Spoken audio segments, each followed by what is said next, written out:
चुनावी नतीजों पर मनोज झा का एनडीए पर तगड़ा तंज। 400 पार वाला गुब्बारा फट गया है। मनोज झा ने नीतीश को क्यों किया याद? लोकसभा चुनाव के रिजल्ट के रुझानों ने सबको चौंका दिया है। रुझानों में एनडीए को बहुमत मिलता तो दिख रहा है, लेकिन उस पर हर वर्ग में अब चर्चा तेज है, क्योंकि कहां पीएम मोदी बीजेपी और एनडीए 400 पार का नारा लगाता दिख रही थी, और कहां एनडीए को अब 300 सीटों का आंकड़ा छूने के लिए भी मशक्कत करनी पड़ रही है। और तो और कई सीटों पर तो मतगणना के रुझानों में बड़ा उलटफेर भी नजर आ रहा है। साथ ही एनडीए के लिए 400 सीटें अब दूर की कौड़ी साबित होती दिख रही हैं। इन्हीं सब के बीच इंडिया गठबंधन की अलायंस पार्टी आरजेडी के सांसद मनोज झा ने एनडीए पर जमकर हमला बोला है।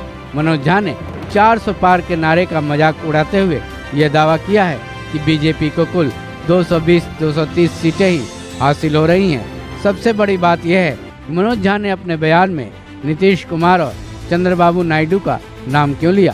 स्पष्ट है कि जिन लोगों ने खर्च का महा उत्सव मनाया था 3 दिनों तक, आज वो सन्नाटे में पड़े हुए हैं। कुल बीजेपी के अपनी सीट 230-32 पे जा रही है, बहुमत से अभी भी दूर है। और अगर मैं चंद्रबाबू नायडू की पार्टी टीडीपी को और यहाँ जेडीयू को थोड़ा विलग कर दूं तो मेजॉरिटी भी नहीं है, तो जाहिर है वो 400 पार का गुब्बारा फट गया है। बस कष्ट इस बात का है कि बिहार में मतगणना की गति धीमी है। तकरीबन 40 कॉन्स्टिट्यूंसी में अभी हमने बात की है 2 से 2.25 लाख वोट की ही गिनती हुई है, जबकि पूरे देश में लगभग आधे से ज्यादा राउंड खत्म हो चुके हैं। यहाँ 3 राउंड, 4 राउंड, 5 राउंड मैक्सिमम है। तो मैं आग्रह करूंगा चुनाव आयोग से इस पर फौरी तौर पर ध्यान दें। लेकिन सबसे अजीब बात ये देखा जा रहा है कि नीतीश कुमार जी का स्ट्राइक रेट तो सबको चौंका रहा है। देखिए, मैं एक बात बार बार कहूं, आपसे कहता हूं कि नीतीश जी इस गठबंधन के सूत्रधार भी थे।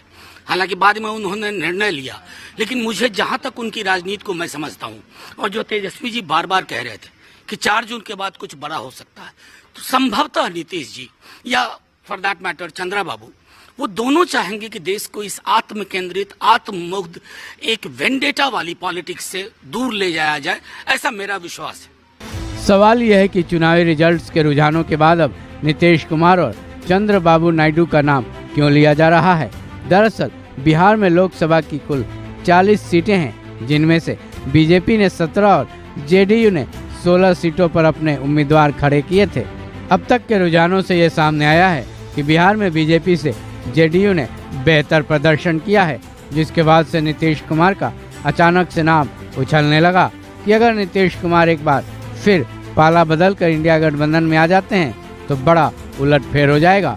ऐसी ही कुछ चर्चा टीडीपी के मुखिया चंद्रबाबू नायडू को लेकर भी चल रही है। चर्चा इस बात की तेज है कि नीतीश कुमार के साथ अगर चंद्रबाबू नायडू भी इंडिया गठबंधन का हिस्सा बन जाते हैं तो एनडीए की हैट्रिक मारने का सपना चूर चूर हो सकता है।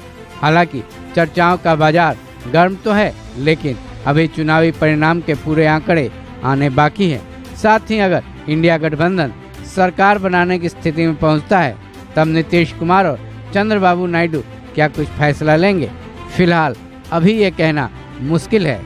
इस खबर में बस इतना ही। बाकी अपडेट्स के लिए जुड़े रहें वन इंडिया हिंदी के साथ।